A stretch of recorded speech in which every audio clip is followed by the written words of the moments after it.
So,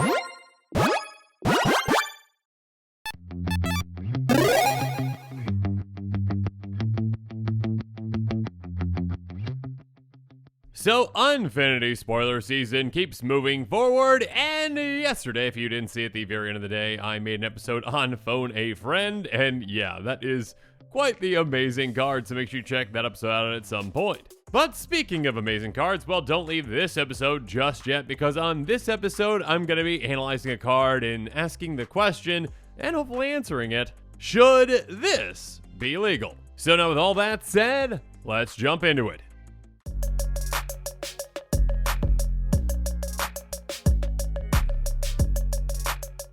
So, Lila Hospitality Hostess is a 3/3 elf employee that costs 2 green, white, and you may look at the top card of your library anytime. You may cast common spells from the top of your library, and guests you control get ++1.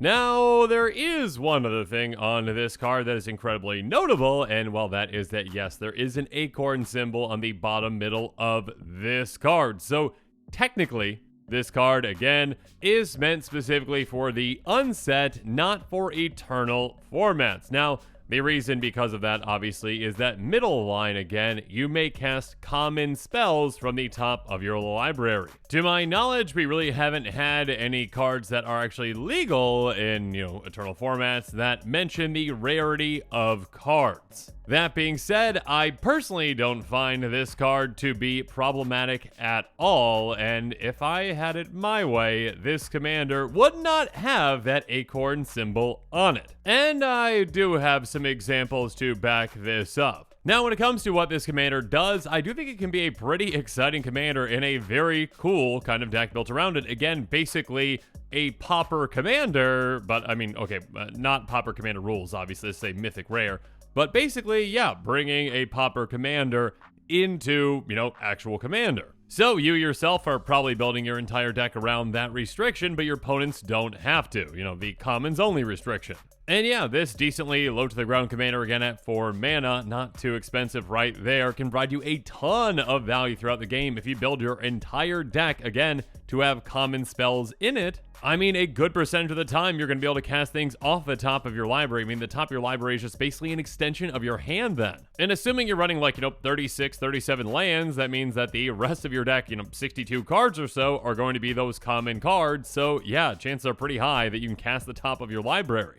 Now, obviously, there is an additional benefit for guests you control. That probably won't really come into play too much for an actual deck built around this. I mean, I could be wrong, sure. I mean, changelings get that benefit as well as on top of guests too. But yeah, I mean, the focus here, obviously, is that absurd amount of card advantage that this commander could provide you in the right build. Now, I will mention that if they were actually intending this to be, a commander, they would have, first up, not have the acorn on it. Number 2, they would have had to change up the wording somewhat on that middle part. It would have to be changed to something along the lines of have ever been printed at common. Basically like the rules of pauper, essentially. Yeah, it doesn't really matter what that expansion symbol on the right says that it is. If it has ever been printed at common, it is fine for this effect. So obviously then players wouldn't be forced, by the common version of every single one of their cards in the deck because, well, some of those common versions can be quite a bit more expensive. Now, obviously, this is kind of where inherently the issue really takes place, is that, well, I mean, you can build a deck around this commander, and you can, look up the entire list, and you can ensure that you've got only commons in the deck, essentially, or cards that were printed at common, and then your opponents have to trust that you have done that. Everyone has to be reasonable, rational people.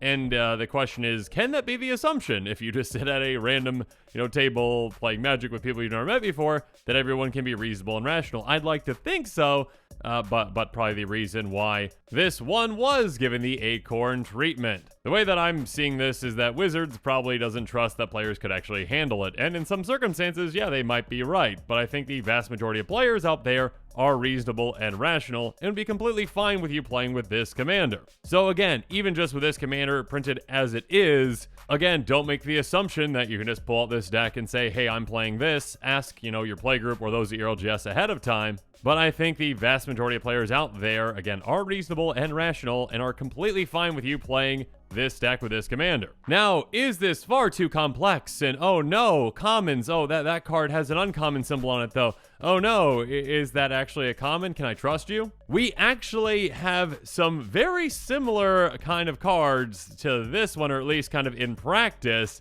that are legal in Eternal formats, including Commander. They are not banned. So again, for my case on saying that this should be a legal card, I would present evidence 7-B. Okay, and I just made, whatever evidence number that is up. But yeah, let's move on to the cards.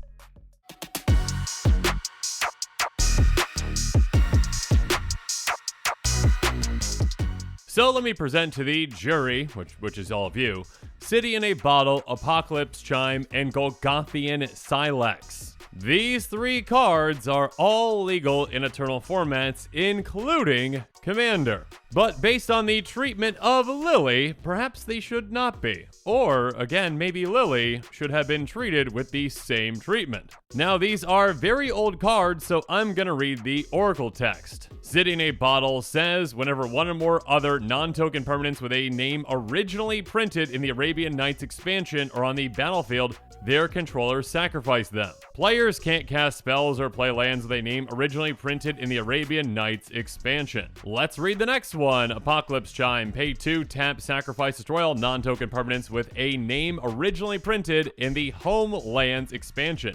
They can't be regenerated. And finally, the Golgothian Silex. Pay 1, tap, each non-token permanent with a name originally printed in the Antiquities expansion is sacrificed by its controller. These 3 cards may not refer to rarity, again being common, uncommon, rare, mythic rare, but they do refer to expansions, specifically when cards were originally printed in that expansion. And of course, cards printed in multiple expansions, well, if, you were to have, say, a card that was printed in an expansion more recently, and someone utilized the Golgothian Silex to destroy all cards from Antiquities, you might not know that one of your cards actually could get destroyed by this. Because the expansion symbol on your card might be Eternal Masters, but the card was originally printed in Antiquities. And how in the world are you to know that? Yet again, these cards are not banned, though they do require knowledge outside of the actual cards in a deck. In a similar way, you might have a player playing with a Lily deck that has a card that shows up as uncommon on the card, but of course there are other versions of the card, and one of those is common. And I would argue that if a player has a problem with that, well, it is quite easy to look up that version of the card. In fact, I would say easier to look up and say, hey, okay, yes, this has a common version. Here you go. You can even have those ready if you want to. And that would be easier than trying to figure out if a card was originally printed in Antiquities, or again, Arabian Nights or Homelands. And yet, Lily was not given the same treatment as these 3 cards, even though again, these apparently are fine in Eternal formats, whereas Lily, again, for whatever reason, could not be. And maybe this is just a product of the times. Again, back then, Wizards maybe trusted players a bit more to be, again, rational and reasonable, and maybe they don't these days. But again, for the vast majority of players out there, they are going to be reasonable, so I do say, hey, if you want to build around Lily, I 100% will play against you. And I think the vast majority of other players will as well. Again, ensure that you ask ahead of time, but yeah, the vast majority of Magic players out there are rational and reasonable, and if you're playing against players that aren't, rational or reasonable, obviously ensure that you have a backup deck or a backup commander for the deck, or, if you can, find another table at your LGS and play with other players that might be rational and reasonable. Now, is this a corner case for, these 3 cards, City in a Bottle, Apocalypse Chime, and, Golgothian Silex?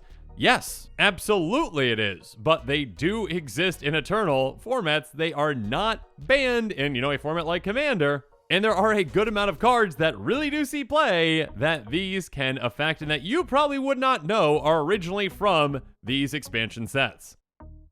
For example, Golgothian Silex takes out cards from Antiquities. Did you know that Ashdod's Altar was originally from Antiquities? Oh, so was Ornithopter and Strip Mine. Ashdod's Altar was actually the reference when I said, Eternal Masters version versus Antiquities. Yeah, you're going to have a card that looks a lot newer that might get affected by. So obviously, I think it's pretty reasonable for players to be like, oh, okay, if that's an uncommon, I can just ask, hey, oh, that's been printed a common, right? And it can be very easy to look up if you need to.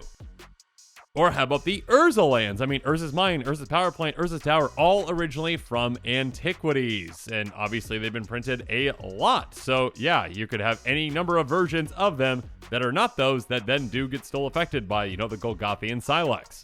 And the list obviously could go on, but hopefully you get my point. There is a low bar of how reasonable a player needs to be to accept that, something that might show up as an uncommon might also show up as a common in another set. And if I, pull up my phone and show you the picture of the card that is a common, it should be completely fine.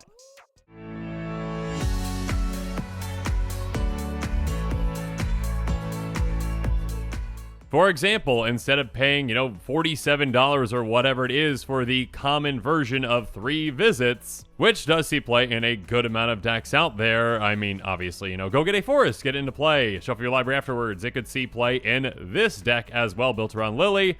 There is an uncommon version of it, though. I believe this one's from Commander Legends or whatnot. Anyways, does the exact same thing, obviously. The only difference is this one's at uncommon. And again, since this was printed much more recently and it's got a bigger supply, its price is, I think, around like $3 or $4. So yeah, I mean, instead of paying an extra $45, I think it's pretty reasonable and rational to be like, yeah, I mean, if you want to play with an uncommon version of this, players can accept that at one point it was printed at common, and if they need proof, sure, show them a picture of that card. That's all you need. And if you have a Lily deck that has some uncommons in it, or some rares or whatnot, other versions of cards that aren't common, you could even just have a quick list. You could even just have those pictures saved on your phone. There are, of course, ways that rational people could work with this, and again, the assumption should be that players, yes, even Magic players, can be rational and reasonable. I mean, some other examples of cards that once were printed at common, but now are well above common. I mean, Ashnod's Altar, another example, that I brought up earlier. This one, I believe we've seen at, uncommon. Lotus Petal, I believe we've seen at, Mythic Rare in some cases, at least for the Kaladesh inventions. But yeah, no matter what version, again, I mean, if the commander was worded properly, and again, it didn't have that acorn symbol on it, I think players, again, could just, hey, I accept that there are cards that were once printed at common, and that's okay.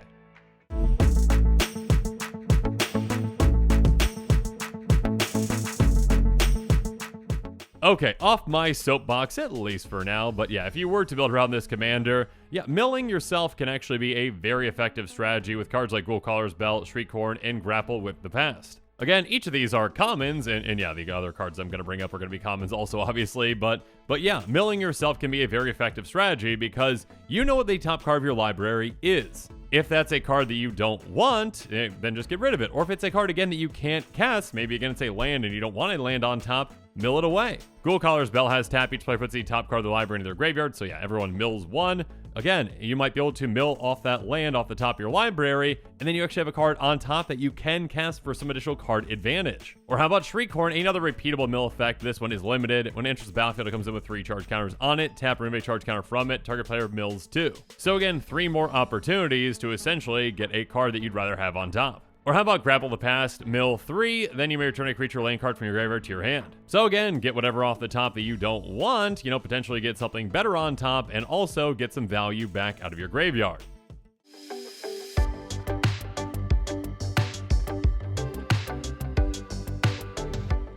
Next up, reducing the cost of your spells can of course really help as well with a commander like this. Let's talk about cards like Sunscape Familiar and Thornscape Familiar. Sunscape Familiar is going to reduce the cost of your green and blue spells by 1. I mean, obviously you don't have any blue spells, but you do have green spells, and Thornscape Familiar is going to reduce the cost of your red spells, which you don't have, and white spells by 1. So obviously, again, if you have, again, 62% or whatever of your deck that actually you can cast from the top of your library, that can be a ton of additional card advantage, essentially. Again, your library is basically an extension of your hand, and by reducing the cost of your spells, you can cast more and more of them. And obviously you can lean in other directions as well. I mean, maybe you might go artifact heavy with something like a Foundry Inspector or Starnheim Cursor. Foundry Inspector says artifact spells you cast cost 1 less to cast, so yeah, reducing the cost of your artifacts can be incredibly impactful, especially with low mana cost artifacts, again, like that. Ghoulcaller's Bell, if that's on top of your library and you've got this in play, you can cast that for free to then get to something else, which you might also be able to cast for free.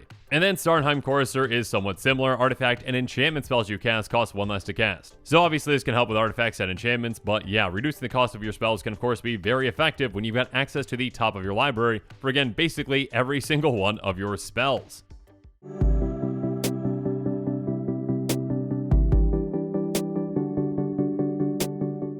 On top of that, yeah, you can still have some pretty heavy hitters in a deck like this, even at common, with some cards like Hand of Emrakul, Ulamog's Crusher, and Maelstrom Colossus. Hand of Emrakul is a 7/7 Eldrazi that you can actually just sacrifice 4 Eldrazi spawn to get into play instead of paying its mana cost, and it's got Annihilator 1, which of course can just decimate opponents whenever this creature attacks. Defending player sacrifices a permanent. In an even bigger way though, there's Ulamog's Crusher, an 8/8 with Annihilator 2, and attacks each combat Fable, so yeah, this can wipe players out quite quickly. And Maelstrom Colossus can help you out in a different way. It's a 7/7 with Cascade. So a pretty big body, and again, on top of that, when you are cascading, well, you know, usually with cascading, it's just going to be random, essentially, right? You don't know what you're going to hit.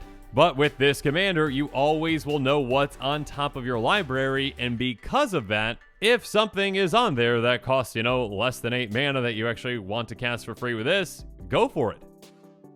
And with this commander, I'm sure there are some wacky combos that you can utilize as well. I mean, Biblioplex Assistant is a thing, and it's a common as well. A 2/1 flyer that says, when enters the battlefield, put to 1 target instant sorcery card from your graveyard on top of your library. So I'm sure there's some ways to just keep getting certain instants or sorceries back again and again and again, which of course you can cast from the top of your library, because again, those instant sorceries are going to be commons as well. So yeah, a lot of exciting things that you can do with this commander.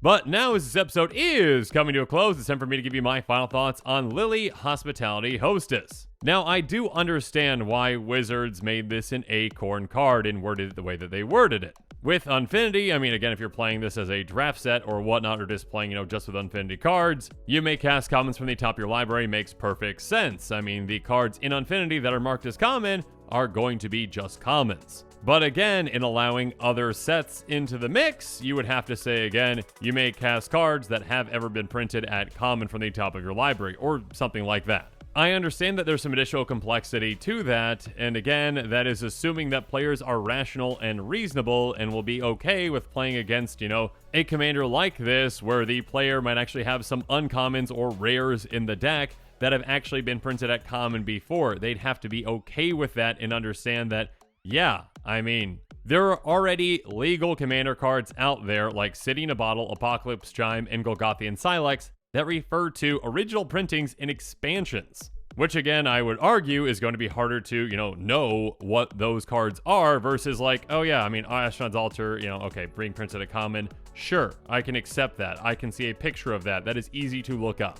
Now, again, is Wizards correct in this? You know, is it setting the bar too high to assume that players are rational and reasonable? I personally don't think so, and yeah, again, if I had it my way, this commander would not have that acorn on it, and that middle text would be changed to reflect the way that it should be working. That being said, though, I truly believe that the vast majority of Magic players out there are going to be rational and reasonable, and are going to be completely fine with playing against this commander in that way. But again, if you are playing with this commander just because, again, of that little acorn symbol, make sure you check with your playgroup or those at your LGS first. And it might not hurt, again, to have a list of the cards, you know, on the side that you have in your deck that might be uncommons or rares that have been printed at commons before, and maybe just have those images ready in your phone just in case. Okay, soapbox over. I really enjoy this card. I really enjoy the design. I wish it didn't have an acorn symbol. Yeah, that's basically it. And if you are interested in this commander, well, ask your playgroup first, but if your playgroup is okay with it, or again, those are your LGS, make sure you check out my link in the description for the cards I talked about on this episode. But again, I do say check first because you don't want to, build a deck from this commander if, your friends or those of your LGS aren't okay playing with it. But of course, that aside, make sure you're staying tuned to this channel for even more exciting quick takes and spoilers coming up.